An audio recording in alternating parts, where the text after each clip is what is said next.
contentos de estar un sábado más acá en nuestro repaso de costumbre. Hoy acompañada de nuestra querida hermana Dayana Carreño y nuestro hermano Abel Prieto.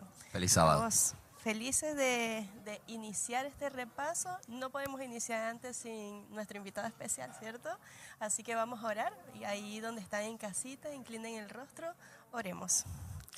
Bondadoso Señor, gracias te damos por este sábado, Señor, donde podemos regocijarnos, Señor. Gracias te damos por estas lecciones maravillosas de esta semana. Te pedimos que seas tú quien te quedes acá, Señor, guiándonos, Señor, en el repaso y que te quedes con cada persona en el hogar que nos está escuchando, Señor.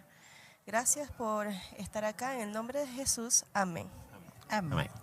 Bueno, esta semana estuvimos estudiando la lección número 6, titulada Confianza en Cristo.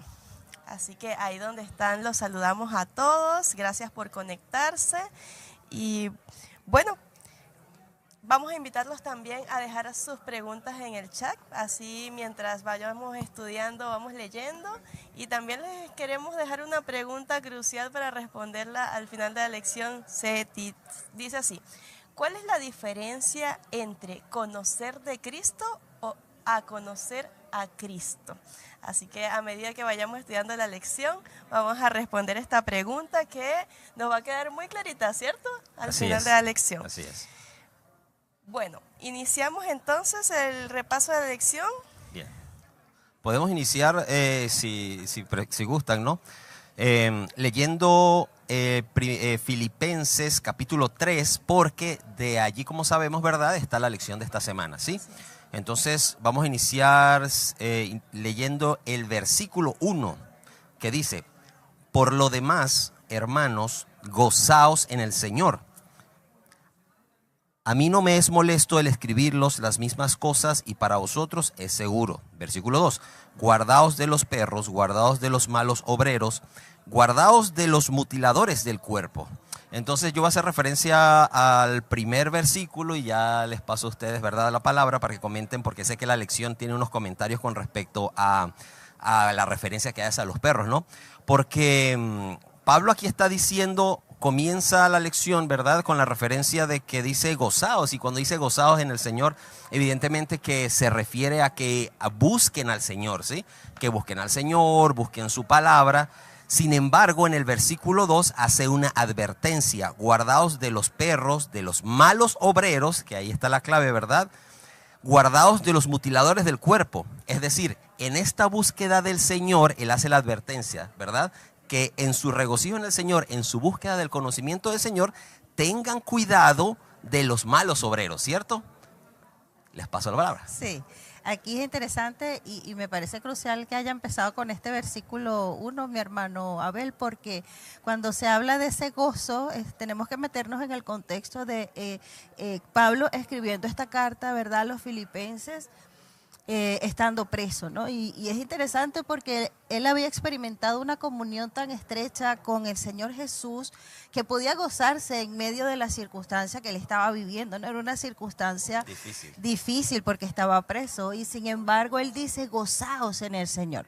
Pero inmediatamente después, como queriendo decir, yo me estoy gozando, gócense también ustedes. ¿Por qué? Porque él estaba haciendo esa exhortación que hablaba usted, mi hermano Abel, en cuanto a algo específico que estaba sucediendo en la iglesia o ahí con los filipenses, en cuanto a la forma como ellos estaban viendo la salvación, a los requisitos que ellos estaban colocándole quizás a las personas para que puedan ingresar al pueblo de Dios, que en este caso se hablaba de lo que es la circuncisión, ¿no?, que era algo que era como un ritual que se estaba realizando y que se practicó por mucho tiempo, donde las personas se circuncidaban para formar parte del pueblo de Dios. En este caso los judíos tenían como que eso como algo exclusivo, ¿no? Y ahí dice guardados de los perros. Pero ¿qué simbolizaban en aquel tiempo los perros? ¿A qué se refería Pablo con esa expresión de perros? A ver, hermano Abel. Claro, precisamente el versículo número 2 hace referencia al significado de esta frase, ¿sí? Porque el versículo número 2 dice: guardaos de los perros, guardaos de los malos obreros, ¿ya? Entonces, claro, está haciendo referencia precisamente a los maestros, a los líderes espirituales, ¿verdad? Pero que eran considerados malos obreros. ¿Por qué? Como decía la hermana, en aquel momento todavía se enseñaba la circuncisión. Pero aparte de eso, los maestros de aquel momento, que aquí Pablo los refiere como los malos obreros, también enseñaba no solamente la ley de Dios, sino todas las leyes que el pueblo hebreo construyó para evitar pecar. Entonces, claro, los maestros de aquella época tenían una enorme cantidad de leyes extra bíblicas, fuera de la ley de Moisés, fuera de la ley de Dios, para evitar pecar. Por ejemplo, como ya sabemos, tenían contados la cantidad de pasos que podían dar en el sábado para no quebrantarlo, ¿verdad? Y otra enorme cantidad de cosas. Entonces, a lo que está haciendo referencia es precisamente en el sentido de la lección. Estos maestros lo que enseñaban era ser tan extremos en el cuidado de todas las leyes que habían hecho, ¿verdad?, para lograr la salvación. Y en definitiva lo que enseñaban entonces era que a través de estos actos, a través de cumplir todas las leyes que ellos enseñaban, entonces era que se conseguía la salvación. Y precisamente ellos vivían así, eran conocidos, sobre todo los fariseos, ¿verdad?, por ser bien extremistas y eran súper orgullosos y se eufanaban de que ellos eran los más religiosos y enseñaban que a través de eso era que se conseguía la bendición del Señor y la salvación. Sin embargo, la lección de esta semana pues enseña otra cosa, ¿cierto? Sí, bueno, aquí es interesante esa parte que usted habla del extremismo, porque eso fue lo que desvirtuó totalmente lo que nosotros aprendimos en esta semana, que nuestra confianza debe estar solo en Cristo, más no en esta cantidad de cosas que quizás nosotros creemos que debemos hacer para nosotros poder ser salvos. Qué bueno que usted tocó esto, ¿no?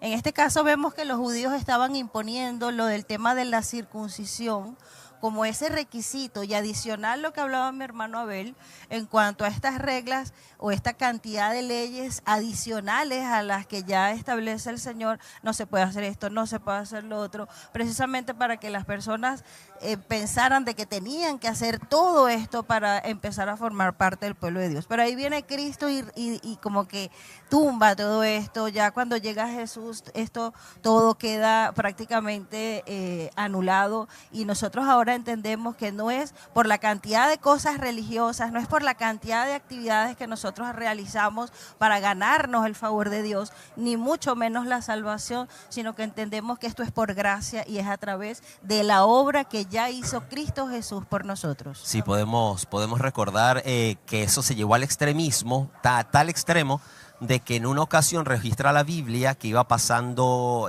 Cristo con sus discípulos por un sembradío de trigos, y ellos recogieron trigos para comer y los querían, ¿verdad? Los estaban enjuiciando porque decían que era un quebranto al sábado. Sí. Porque al sacar el trigo era cosechar en sábado, y al restregarlo contra las manos para comer era trillar el trigo. Entonces, claro, llevaban al extremo el cumplimiento de todas las leyes que tenían, tanto la ley de Dios, Moisés, tanto todas las demás. Entonces, claro, lo que viene dejando claro esta lección es precisamente que eso era lo que se enseñaba, y dice el versículo 2, guardaos de los perros, guardaos de los malos obreros, guardaos de los mutiladores del cuerpo, que eran lo que enseñaban los maestros en ese momento. Y es interesante porque ellos llamaban, por lo general los judíos consideraban perros a todo aquel que no formara parte del pueblo de Dios. Y sin embargo, en este caso Pablo está haciendo alusión a ellos mismos, que se consideraban que estaban haciendo las cosas bien y que eran parte del pueblo de Dios, cuando estaban imponiendo cosas que verdaderamente no correspondían con lo que es la salvación por gracia, ¿no? Entonces, los perros, estamos hablando de que eran como que los que no eran considerados el pueblo de Dios. Los malos obreros, como decía usted, mi hermano Abel, eran, él se refería como que los falsos maestros, los que estaban enseñando esta doctrina, los que estaban imponiendo esto que no corresponde. Y los mutiladores del cuerpo, refiriéndose precisamente a eso, al tema de la circuncisión, que sabemos que era una señal o un símbolo de lo que era en ese momento formar formar parte, que los niños eran circuncidados al 8º día. Una vez que ellos nacían, los judíos eran presentados y se les hacía este rito, ¿verdad? Pero después todo eso se desvirtuó y ellos empezaron a tomar esto como parte del proceso de salvación del ser humano, ¿no? Entonces la solución que da Pablo a esto, en medio de toda esta confusión y de todo lo que el pueblo judío quizás desvirtuó, lo que era la salvación por gracia, él ahí entonces nos dice: regocíjense en el Señor, que ese es como que el primer día que nosotros estuvimos viendo. Más allá de las señales externas, más allá de las cosas que nosotros podamos hacer, el Señor dice: tiene que haber un verdadero gozo, un verdadero encuentro, un conocer verdaderamente a Jesús de corazón. Amén. Sí, precisamente el versículo 3, ¿cierto? Dice: porque nosotros somos la circuncisión, los que en espíritu servimos a Dios y nos gloriamos en Cristo Jesús, no teniendo confianza en la carne. ¿Ya? ¿Cierto? Exactamente, porque él dice, la circuncisión, como nosotros lo hemos leído, la circuncisión en aquel momento era un acto físico donde se cortaba el prepucio del miembro masculino. Sin embargo, nosotros vemos que después se aclara de que la verdadera circuncisión es la del corazón, donde hay verdaderamente un pacto con el Señor de corazón. Más allá de todo esto, es un encuentro, un conocer a Jesús, un estar en la presencia de Cristo, esa intimidad con el Señor, que va más allá de las cosas que nosotros hacemos por el Señor, es lo que nosotros estamos en Cristo y permaneciendo en Cristo, ¿no? Sí, precisamente entonces el tercer versículo habla de que esa no es la manera, ¿verdad? Sino que dice al finalizar del versículo 3, no teniendo confianza en la carne. En la carne. Y posteriormente entonces la lección muestra la experiencia de Pablo, ¿cierto? Así es. De hecho, hablaba acerca de la vida pasada de Pablo cuando se exhorta que Pablo tenía mucho que decir si hablamos de la carne. Él perseguía a la iglesia. Hablemos un poquito más de eso, de la vida pasada de Pablo. Sí, en la vida pasada de Pablo, aquí en Filipenses 3, del 4 al 6, fíjate que Pablo, él menciona su trayectoria religiosa, si se pudiera decir, ¿no? Y él compara prácticamente todo lo que él hizo con lo que él ahora, su experiencia personal con Cristo, le ha hecho que él haya tenido todo eso como que sin valor. Eso no, todo lo que yo hice, fíjese que yo llegué al límite, dice, yo tengo también de qué confiar en la carne, dice Pablo. Si alguno piensa que tiene de qué confiar en la carne, yo más, porque él dijo, si es por las obras, si es por las cosas que yo he hecho, yo debería de estar en el estándar más alto, ¿no? Entonces dice el 5, circuncidado al 8º día, del linaje de Israel, de la tribu de Benjamín, hebreo de hebreos, en cuanto a la ley, fariseo, en cuanto a celo, perseguidor de la iglesia, y en cuanto a la justicia, que es en la ley, irreprensible. Pareciera de que Pablo aquí, nosotros si no conociéramos verdaderamente el mensaje de la gracia, diríamos, qué bueno es Pablo, ¿no? Ese hombre está más cerca de Dios que cualquier otra persona. Podemos tener quizás esa concepción incluso cuando vemos una persona que hace cosas. Pero el problema aquí no es hacer cosas para Dios, sino hacer cosas con Dios. Es decir, con Dios en el corazón, estar verdaderamente en Cristo, ¿no?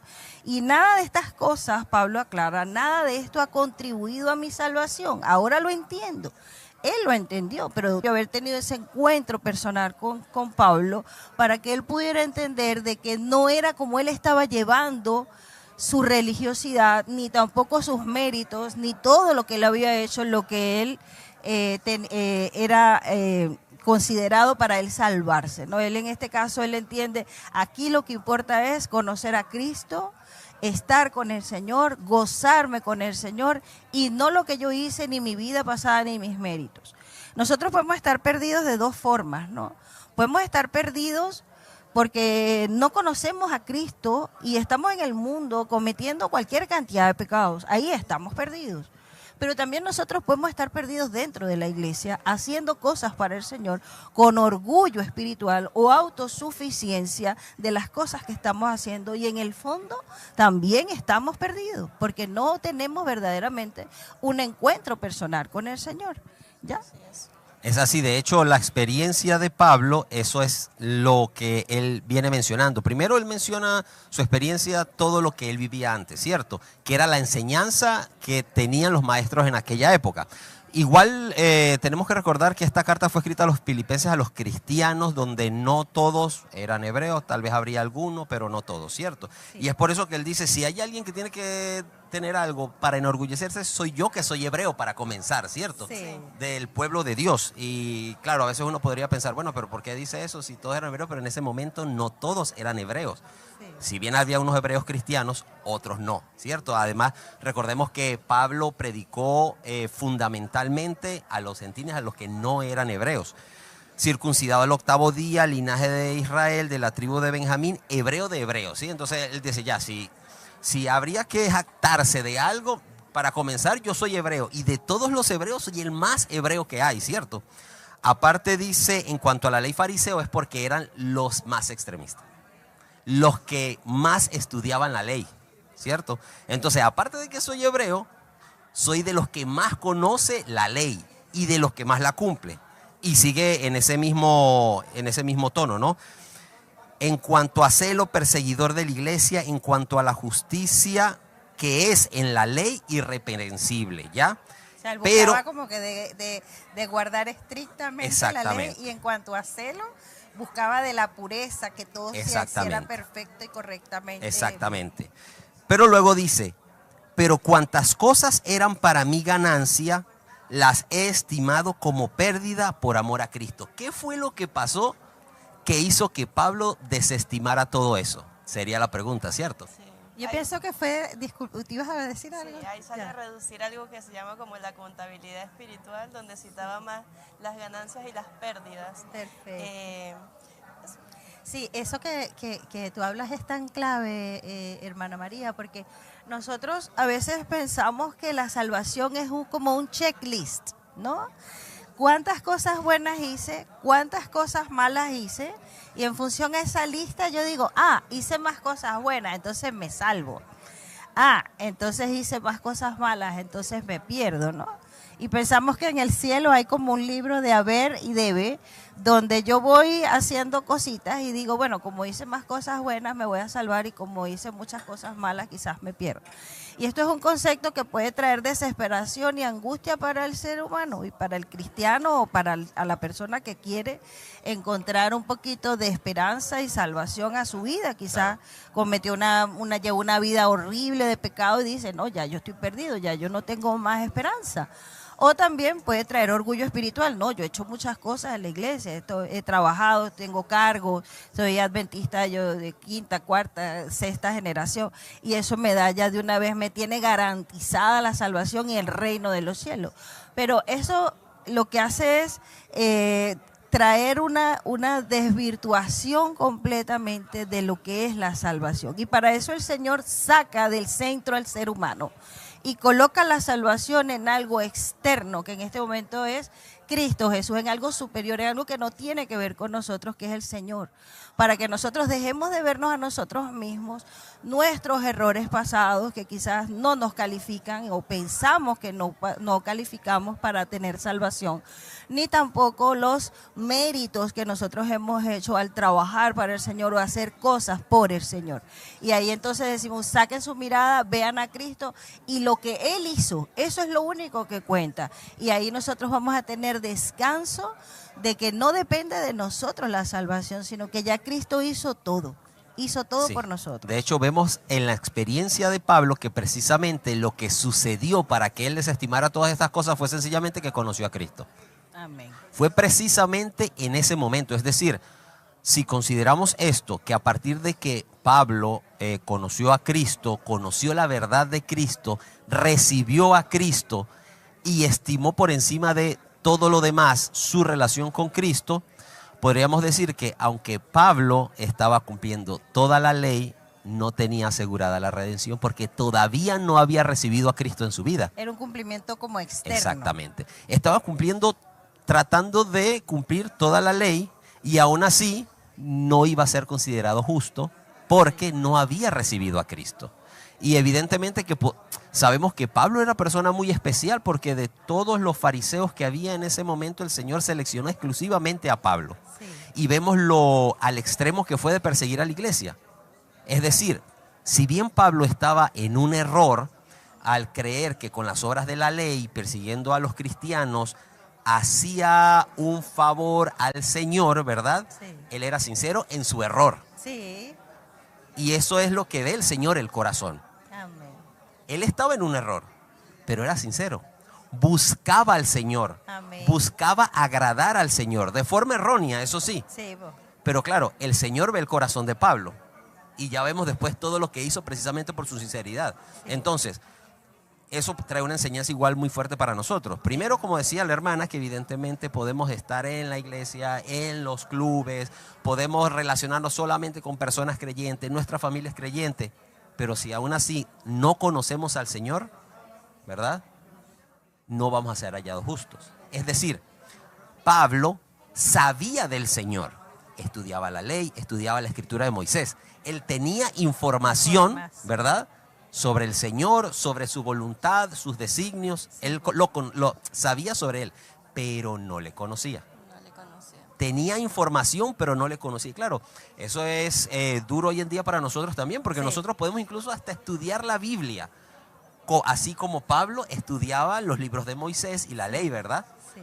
Pero aún así, aunque estudiemos la Biblia, puede ser que nos pase como Pablo, que no conocemos al Señor, sabemos de Él, pero Él no actúa en nuestra vida, no le abrimos el corazón, no le buscamos realmente, sino que buscamos información, digamos, como hasta de una forma egoísta, para saber, ¿no? Para saber más, para tener argumentos en contra de otros, pero no para que esta información me cambie. Entonces no le estamos dando la oportunidad al Señor que trabaje en nuestros corazones. Y eso es lo que muestra la lección en la vida de Pablo, lo que pasó en la vida de Pablo. Sí. Pablo estudiaba la palabra del Señor, Pablo iba al templo todos los días, Pablo oraba todos los días, ¿verdad? Pero no había recibido el Señor. Y es un llamado de atención para nosotros. Sí. Podemos venir al sábado todos los días, podemos estudiar la lección todos los sábados, todos los días, pero no es suficiente. Claro. No es que decir que no es necesario porque solamente recibamos al Señor y no estudiemos. No, no, no.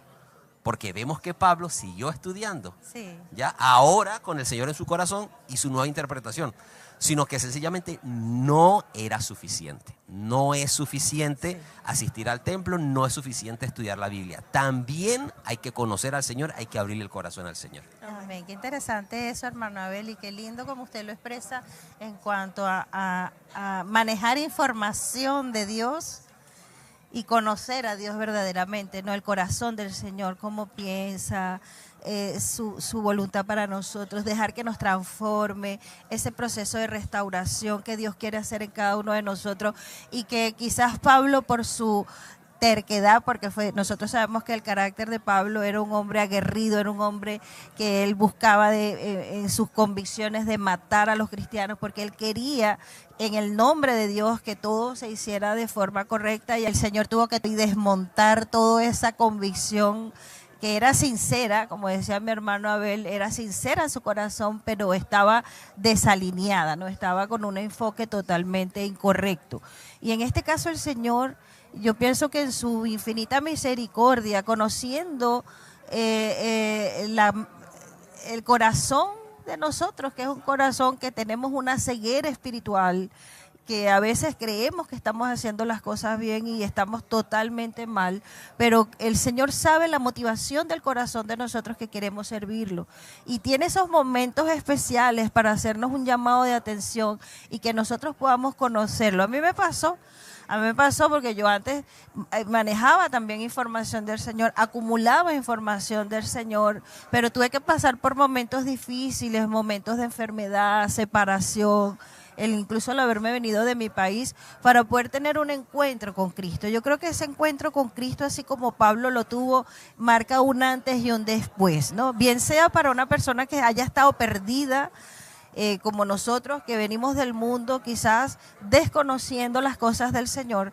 y también para una persona que haya estado en la iglesia sirviendo, como dice mi hermano Abel, haciendo muchas cosas para Dios sin Dios, y el Señor se encarga de tener ese encuentro personal con cada uno. Qué lindo, ¿no? Para que podamos servirlo con el corazón y con el enfoque y con la comunión que quiere tener con nosotros sus hijos. Así es. Yo voy a leer un versículo que me parece que no estaba en la lección, pero que está relacionado, que es Efesios, capítulo 2, versículo 8 y 9, para avanzar, ¿verdad? Porque venimos hablando de que en efecto cumplir con todas las normas no nos asegura nada si no tenemos a Cristo, ¿verdad? Amén.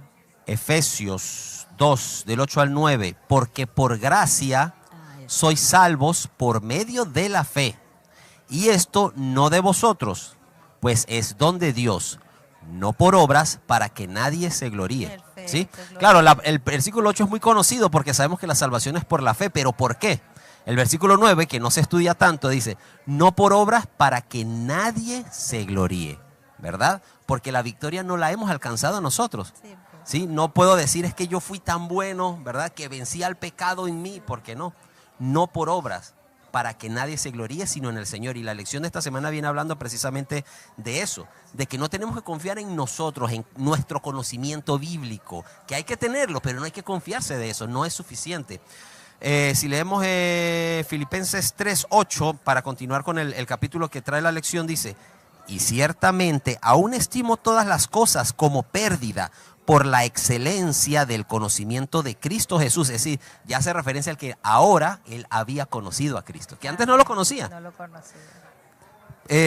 La excelencia del conocimiento de Cristo Jesús, mi Señor, por amor del cual lo he perdido todo y tengo por basura por ganar a Cristo. Entonces, hacia allá apunta la lección, ¿cierto? No por obras para que nadie se gloríe, quiere decir que solamente el Señor salva. Si yo voy a confiar solamente en mis obras, estoy condenado. Eso para el tema de la salvación es importante, como usted lo está aclarando, ¿no? Ese versículo me parece que da lugar con lo que estamos hablando en cuanto a lo que Dios establece, ¿no? No es por obras, no es por lo que tú haces, es por lo que hizo Cristo Jesús, porque si no yo diría, yo hice muchas cosas buenas, yo estoy en una posición superior a María, a Abel, ¿no? Pero ahí el Señor es claro, ¿no? Que es a través de la obra de Cristo Jesús y por gracia. Entonces, ¿qué papel juegan las obras en la vida de nosotros? ¿Será que las obras no deberíamos nosotros de hacer nada por el Señor? ¿O sí debemos de igual forma entender que las obras vienen siendo el resultado de haber sido salvados por gracia? Yo no tuve que hacer nada, nosotros no tuvimos que hacer nada y estamos tan agradecidos por el perdón que hemos recibido por nuestros pecados. Estamos tan agradecidos por esa oportunidad que Dios nos ha dado de conocerlo, de ser llamados sus hijos, de que Él nos esté ayudando a salir de esta ceguera espiritual, esos pecados en los que andábamos, y Él nos esté dando ahora una nueva vida, y que ahora nosotros en agradecimiento y por amor, por lo que ya Él hizo, ahora queremos servirlo y queremos hacer cosas por Él. Entonces, el papel de las obras, entonces, ¿qué juega en la vida del cristiano? Claro, si estudiamos la palabra del Señor podemos ver que en Salmos menciona que el ser humano es malvado, ¿verdad? Es malvado desde el vientre de la madre. Esa es la naturaleza con la que nosotros nacemos, ¿sí? Malvada. Imposibilitados de hacer lo bueno. Por eso es que hoy es tan común ver a personas que aún confunden qué es lo bueno. Solo por poner un ejemplo, es muy común hoy en día creer que una persona casada, hombre o mujer, siempre y cuando atienda a su hogar, no importa si tiene otras parejas fuera del matrimonio, ¿verdad? Porque al final está respondiendo en su casa, ¿sí? Y eso es algo, digamos, muy común hoy en día. Y hay personas que realmente lo creen, pero es que yo no estoy haciendo nada malo, a mis hijos no le falta nada, a mi esposa, a mi esposo no le hace falta nada, ¿verdad? Siempre estoy con ellos, los apoyo, ¿qué tiene de malo? Pero claro, podemos llegar a pensar ese tipo de cosas porque nuestra naturaleza es así, es malvada. Si nosotros nos confiamos en nuestro propio criterio, como dice la lección de esta semana, estamos condenados, ¿verdad? Ahora bien, ¿cómo puede ser posible que nosotros hagamos buenas obras? Dice la palabra del Señor que luego de bautizarnos, es el Espíritu Santo comienza a habitar en nosotros, ¿cierto? Antes el Espíritu Santo no está en nosotros, sino que nos habla y nos convence que estamos en pecado. Y al recibir al Señor, ¿verdad? Es el Espíritu Santo que empieza a obrar en nosotros y comienza a producir buenas obras y comienza a producir cambio. Entonces, claro, podemos ver a gente que ayuda a los pobres, ¿verdad? Pero tiene una vida súper desordenada, caótica, viciosa, es ladrón. Pero nosotros vemos que, bueno, sale y ayuda a los pobres, es amable con la gente, ¿verdad? Y esas obras son vacías, ¿verdad? Pero las obras que vienen del Espíritu Santo, no de nosotros, sino que produce el Espíritu Santo en nosotros y que salen de forma natural, son las obras, ¿verdad?, que dan fe de que nosotros hemos recibido al Señor. Amén, qué lindo. Así es. Es como si se dijera, hay muchas personas que igual hacen buenas obras, pero no han tenido un real encuentro con Dios, como lo tuvo Pablo, que fue su conversión en el camino a Damasco. De eso justamente hablaba la lección cuando nos citaba la fe de Cristo. Y aquí voy a citar un versículo bíblico, siguiendo lo que estamos estudiando, Filipenses 3:9, y dice, y ser hallado en él, no teniendo mi propia justicia, que es por ley, sino la que es por fe de Cristo, la justicia que es de Dios por la fe. Entonces es clave ahí donde dice, y ser hallado en él, en Cristo. Sí, esa parte de ser hallado en él tiene que ver mucho con la forma como nosotros nos presentamos ante Dios, ¿no? Si nos presentamos con nuestras obras de justicia, por lo que nosotros hemos hecho, o nos presentamos ante Dios escudados en Cristo Jesús, en lo que ya Él hizo, en las obras de Cristo, ¿no? Entonces somos hallados en Él porque nosotros nos presentamos ante el Señor solo a través de lo que hizo Jesús. Hemos aceptado a Cristo, su sacrificio, ya lo que Él hizo, y ahora Él es el que me representa, Él es mi intercesor. Yo puedo ahora tener acceso al Padre solo porque he aceptado al Señor. Incluso con lo que usted estaba hablando, mi hermano Abel, ¿no? Hay personas que están haciendo cosas buenas, y bueno, Dios también conoce las motivaciones del corazón, y si le hablaron de la salvación también, porque el Señor nos va a juzgar a nosotros de acuerdo al grado de conocimiento que nosotros tenemos de lo que nos hablaron de su palabra y de quienes nos mostraron verdaderamente la salvación a través de Cristo Jesús. No nos queda a nosotros juzgar que una persona que está haciendo obras buenas está perdida, ojo, ¿no? Pero es importante que nosotros entendamos que la salvación no es a través de las cosas que yo hago, ni tampoco es que como ya yo tengo la salvación en Cristo, entonces yo ahora no hago nada por el Señor. Ojo, también eso es otro problema, que nosotros decimos, no, ya Cristo me salvó, entonces yo ahora no hago nada por Cristo. O hago lo que sea porque ya soy salvo porque lo recibí, ¿cierto? Ajá. Porque si el requisito es recibir al Señor, pero yo ya recibí al Señor y ya estoy listo, ¿cierto? Sin embargo, precisamente la lección menciona un capítulo donde Pablo menciona que a él, a pesar que ya había tenido esta transformación, dice cuál era su condición en el momento, ¿cierto? Claro. Filipenses 3, del 12 al 14. No que lo haya alcanzado ya, ni que sea perfecto. Es decir, él había recibido ya al Señor. Sí. Pero no es que todavía ya sea perfecto, ¿cierto?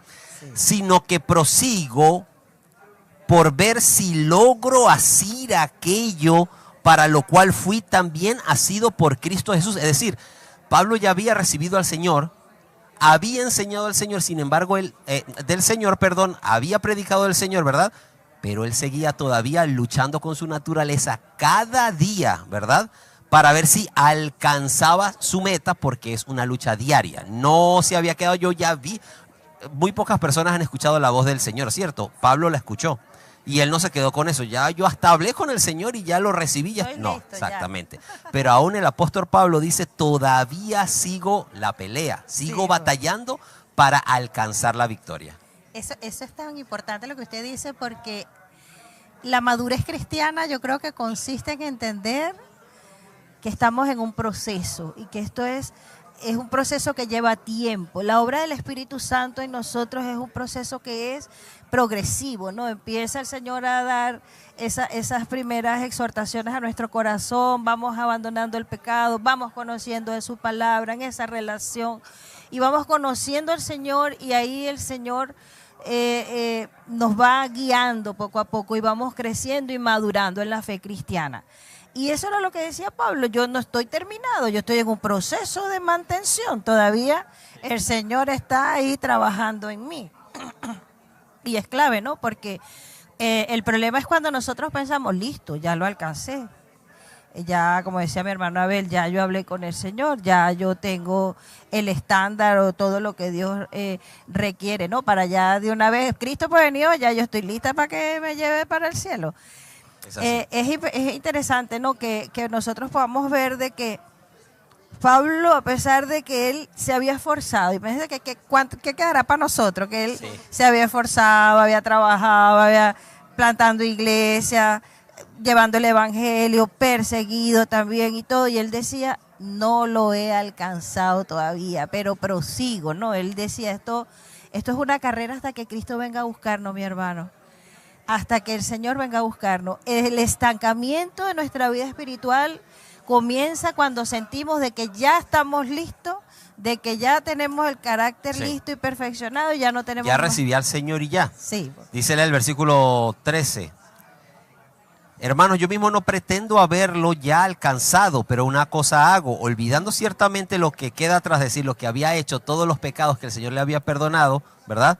Y extendiéndome a lo que está delante, prosigo a la meta, al premio del supremo llamamiento de Dios en Cristo Jesús. Entonces, no sé qué tanto tiempo nos queda, ¿verdad? Pero yo quisiera hacer un comentario, puede ser el final, mi comentario final es precisamente eso. Evidentemente, la lección lo que nos está enseñando esta semana es que hay que confiar en el Señor, no en nosotros.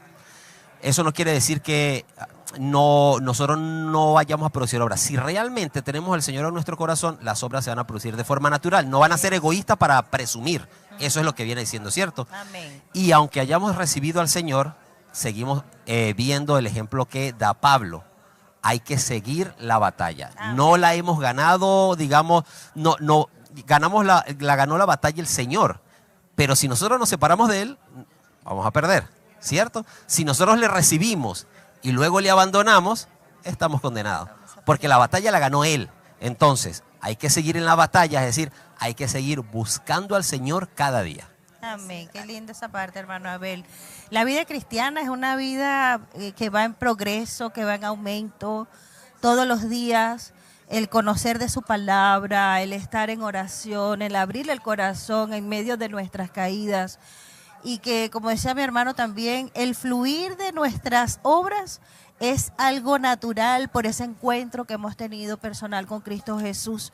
Esa presencia del Espíritu Santo en nuestra vida, ese pasar tiempo en la presencia del Señor, Él nos va a habilitar para que nosotros sintamos ese deseo de ayudar, de hacer cositas, para que otras personas también puedan conocer lo que ya Cristo ha hecho en nuestra vida. Por eso trabajamos y servimos al Señor, porque estamos agradecidos de esa obra maravillosa que ha hecho el Señor en nosotros, ¿no? Esto es un camino de perseverancia, es un camino de enfoque. ¿Hacia dónde vamos? ¿Qué es lo que nosotros estamos en el día a día haciendo? Conociendo más a aquel que nos llamó, conociendo más a nuestro Padre, conociendo más a Jesús, y esa perfección que quizás en algún momento nosotros queremos alcanzar, o que el Señor quiere que nosotros lleguemos a ser perfectos. Eso es un proceso y eso lleva tiempo, y estamos en un camino, ¿no? El camino hacia eso, hacia ese abandono del pecado y a que lleguemos a estar a la altura y a la anchura de lo que es Cristo Jesús. No mirar hacia atrás en tu vida pasada lo que hiciste, bien sea que estuviste en pecado y caíste en lo más bajo, ni tampoco que hiciste muchas cosas y tienes méritos o logros religiosos, sino que nosotros podamos entender de que el encuentro personal con el Señor deshabilita y derrumba todo lo que nosotros hemos vivido, y ahora nosotros nos impulsamos en una visión hacia adelante. ¿Hacia dónde vamos? Mirando a Cristo, confiando solo en Cristo Jesús y en lo que Él hizo por cada uno de nosotros. Decía uno de los títulos de la lección con el día jueves, decía, una sola cosa es, y es conocer a Cristo Amén. Jesús. Amén. Amén. Bueno, vamos terminando, pero no nos vamos a ir sin antes contestar esa pregunta que le dejamos al inicio. ¿Cuál es la diferencia entre conocer de Cristo a conocer a Cristo? ¿Cuál es la diferencia? Ya la hemos respondido durante la lección. Así es. Hay que recibir a Cristo para comenzar, ¿sí? Hay que recibir a Cristo a través del bautismo, ¿verdad? Y vivir, dejar que Cristo habite en nosotros, dejar que el Espíritu Santo habite en nosotros, ¿sí? Bueno, iba a alargar leyendo un versículo que habla sobre esto, pero Pablo decía, con Cristo estoy juntamente crucificado y ya no vivo yo, mas vive Cristo en mí. Entonces, esa es la forma de conocer a Cristo, dejar que Cristo habite en nosotros. Amén. Y es interesante también aquí como para dar respuesta a eso, ¿no? La vida cristiana es el Espíritu Santo poniendo en nosotros amor por Cristo Jesús. El Espíritu Santo es el que nos ayuda a amar a Cristo. El Espíritu Santo es el que nos despierta en la mañana y nos dice ora. El Espíritu Santo es el que nos ayuda a entender las Escrituras, ¿no? Y yo creo que ahí es donde radica todo, que nosotros podamos vivir en el Espíritu, conocer al Señor, una comunión tan linda con el Señor, que vivamos en el Espíritu, y eso va a hacer de que nosotros podamos hacer cosas con Cristo, que hacer cosas para Cristo, y eso va a hacer que nosotros no acumulemos información de Jesús, sino que verdaderamente conozcamos el corazón de Jesús. Así es. Entonces eso sería como la respuesta. Conocer de Cristo es tener una simple información y quizás hasta practicar la información, pero conocer a Cristo Jesús va más allá de eso, es tener un reencuentro. Abrirle la puerta. Es tener una conversión como la tuvo justamente Pablo. Antes de irnos, no queremos despedirnos sin saludar a nuestros hermanos que estuvieron conectados. Por acá vimos los saludos de Ingrid Dillo, Ana Encina, Raquel Veloso, Guiva Caro, los saludamos a todos, Carlin de Medina, Elena, tenemos por acá saludos de Sol Luna, María Betancourt, Margarita Gajardo, Mariagni Pérez, Graciela, Giseli, que nos está viendo desde Colombia.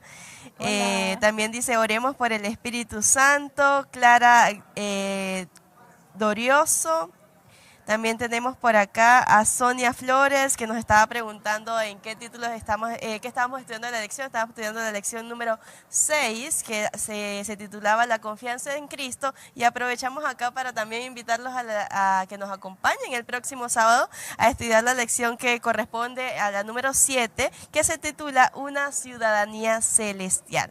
Así que bueno, este va siendo nuestro repaso. Vamos a hacer nuestra oración final. Le vamos a pedirle a la hermana Dayana Carreño que nos dirija en oración. Ya, oremos entonces. Padre nuestro que estás en los cielos, Señor, te damos gracias por Cristo Jesús, Señor. Te damos gracias por tu Espíritu Santo en nuestra vida. Te damos gracias por tu palabra preciosa. Te damos gracias, Señor, porque tú eres insistente en que nosotros podamos conocerte a ti, tener toda nuestra confianza solo en ti, Señor. Hemos decidido seguirte, hemos decidido amarte, Señor. Y que esa decisión de amarte por todo lo que has hecho en nuestra vida también nos lleve a guardar tus mandamientos, Señor. Que sea una respuesta de corazones agradecidos, corazones que han conocido verdaderamente quién es Jesús, la obra de Cristo en la cruz, tu salvación preciosa para cada uno de nosotros. Señor, hemos comenzado esta vida cristiana, pero aquí lo importante no es cómo estamos empezando, sino cómo vamos a terminar, Señor. Queremos caminar contigo, queremos estar contigo, ver a Jesús, Señor, y no separarnos nunca más de Él. Acompáñanos, bendícenos, Señor. Permite que esta experiencia pueda ser vivida por muchas personas que no te conocen. Si hay orgullo espiritual en nuestros corazones, que podamos tener un encuentro tan lindo contigo, Señor, que nuestra vida y nuestro enfoque cristiano cambie completamente. Te lo pedimos en Jesús. Amén y amén, Señor. Amén. Amén. Bueno, maravilloso es el Señor que nos ha traído esta hermosa lección de esta semana, así que para esta que viene, entonces manténganse en el repaso para que también puedan dejar sus comentarios en el próximo repaso. Así que no queremos despedirnos sin invitarlos para el próximo sábado a esta la transmisión de costumbre de la escuela sabática y también invitarlos a que se queden en la transmisión para el culto divino. Así que chao, feliz sábado. Feliz sábado. Chao, feliz sábado.